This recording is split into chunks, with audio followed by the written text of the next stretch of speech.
With the upcoming Aquaman solo film and a trailer that made a real splash at San Diego Comic-Con, we thought it was time to take a good look at who Aquaman really is, and what exactly his superpowers are. Jason Momoa's King of the Sea is a far cry from the blonde we know in the comic books, leaving some to wonder what else about him the studio has decided to change. We hope you enjoy this video, and don't forget to subscribe and join our notification squad.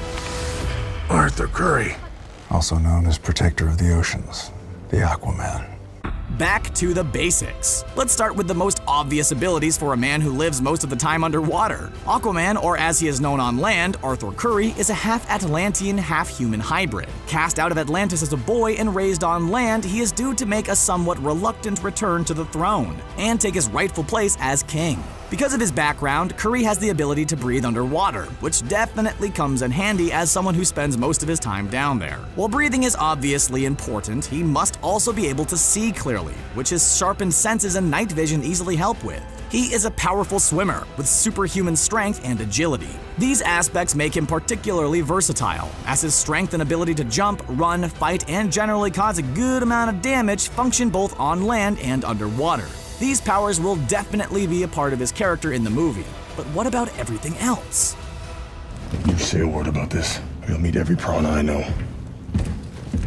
Underwater advantages. Aquaman has always gotten a bit of a bad rap among the fans of the superhero genre, as the ability to talk to fish seemed a little bit, well, silly. But actually, our friend Arthur has a whole slew of powers we think most would agree with are anything but silly. He is also endowed with an extreme ability to resist heat. Because his tough exterior is necessary for withstanding the enormous pressures and cold of the deep ocean, this is translated to an uncanny ability to handle intense blasts of heat as well. His thick skin makes him almost impenetrable, though of course everybody has their weaknesses. Aquaman is also able to harness the power of sonar, so much so that he can detect the heartbeat of a human being from within a submarine. His ability to detect movement in the water from great distances makes him a powerful enemy to anyone attempting a surprise attack. King of the Seas, remember? Contemporary updates. Along with the power to listen to and feel changes in the water, he actually possesses some power over the water itself. Aquaman can create storms. At sea, he can create massive waves and typhoons, allowing him to capsize enemy ships and anyone else who enters his domain. He can also divert waves and storms away from land. He also has a powerful suit of armor, which differs from his slightly goofy classic comic book suit. The updated version pays homage to the classic orange and green, but with more contemporary and impressive metallic scales. This looks more like the armor fit for a king. And of course, he carries his Quindent, which is similar to a trident but with 5 prongs instead of 3, which he can aim and throw with impeccable accuracy. Do you talk to fish? The water does the talking. Deep Sea Telepathy.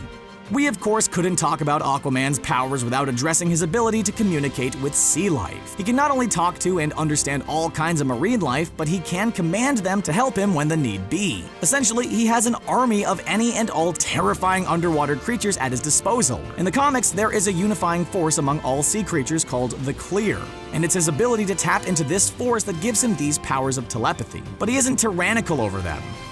I call it an ass whooping. Living water.